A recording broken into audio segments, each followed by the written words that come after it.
എളുപ്പത്തിലൊരു beef കറി എങ്ങനെ തയ്യാറാക്കാമെന്നാണ് നമ്മൾ ഇന്ന് നോക്കാൻ പോകുന്നത്. അതിനായി കഴുകി വൃത്തിയാക്കിയ ബീഫ് കുക്കറിലേക്ക് ഇട്ട് കൊടുത്തിട്ടുണ്ട്. ഇനി ഇതിലേക്ക്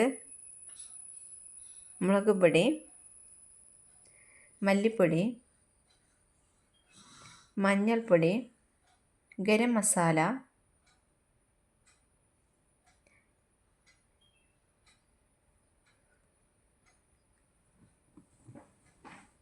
ആവശ്യത്തിന് ഉപ്പ്, ഇഞ്ചി വെളുത്തുള്ളി അരിഞ്ഞത്, പച്ചമുളക് എന്നിവ ചേർത്ത് നന്നായിട്ട് ഇളക്കി യോജിപ്പിച്ചെടുക്കാം.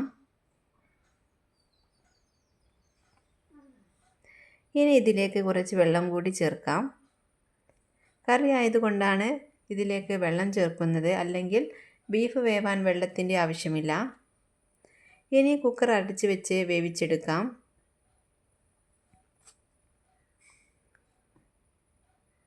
അപ്പോൾ നമ്മുടെ ബീഫൊക്കെ വെന്ത് വന്നിട്ടുണ്ട്. ഇനി നമുക്കിതിലേക്ക് കുറച്ച് കാര്യങ്ങൾ കൂടി ചെയ്യേണ്ടതുണ്ട്. അപ്പോൾ അതിനായിട്ട് ഒരു പാൻ ചൂടാക്കാൻ വെച്ചിട്ടുണ്ട്. അപ്പോൾ പാൻ ചൂടായി വന്നാൽ ഇതിലേക്ക് വെളിച്ചെണ്ണ ഒഴിച്ച് കൊടുക്കാം.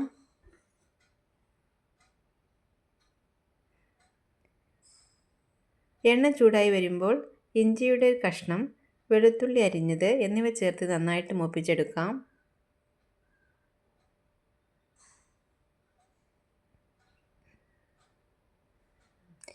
ഇഞ്ചി വെളുത്തുള്ളി മൂത്ത് വന്നാൽ ഇതിലേക്ക് ചെറിയുള്ളി അരിഞ്ഞത് ചേർത്ത് കൊടുക്കണം. എന്നിട്ട് നന്നായിട്ട് വഴറ്റിയെടുക്കാം.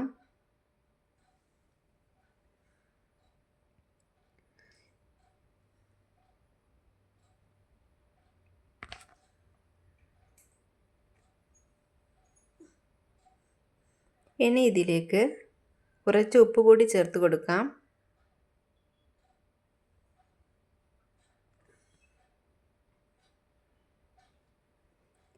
എന്നിട്ട് നന്നായി ഇളക്കി കൊടുക്കണം.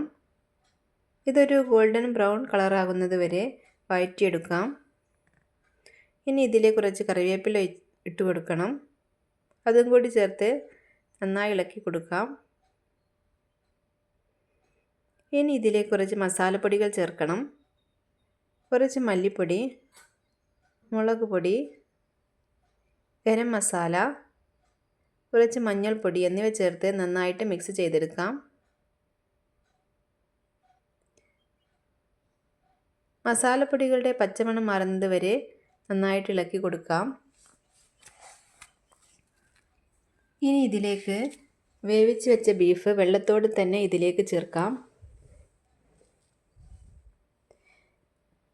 ഗ്രേവി കൂടുതൽ വേണമെന്നുണ്ടെങ്കിൽ കുറച്ചുകൂടി വെള്ളം ചേർക്കാവുന്നതാണ്. ഇത് അടച്ച് വെച്ച് കുറച്ച് സമയം വേവിച്ചെടുക്കാം. ഇനി ഇതിലേക്ക് കുറച്ച് കുരുമുളക് പൊടി ചേർക്കണം.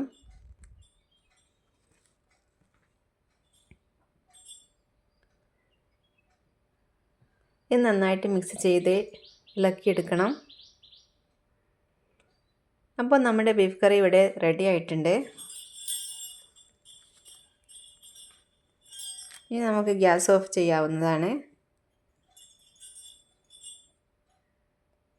ഇനി കറി കൂടുതൽ വേണമെന്നുണ്ടെങ്കിൽ കുറച്ച് തേങ്ങാപ്പാൽ കൂടി ഇതിലേക്ക് ചേർക്കാം. നമ്മൾ ഗ്യാസ് ഓഫാക്കുന്നതിന് മുന്നേ വേണം തേങ്ങാപ്പാൽ ചേർക്കാൻ. തേങ്ങാപ്പാൽ ചേർത്തതിന് ശേഷം തിളപ്പിക്കരുത്. എല്ലാവരും ഇതുപോലെ ബീഫ് കറി ഉണ്ടാക്കി നോക്കണം. അഭിപ്രായങ്ങളും നിർദ്ദേശങ്ങളും അറിയിക്കണം. സപ്പോർട്ട് ചെയ്യാതെ കാണുന്ന എല്ലാവരും സപ്പോർട്ട് ചെയ്യണം. അപ്പോൾ അടുത്തൊരു വീഡിയോയുമായിട്ട് വരാം.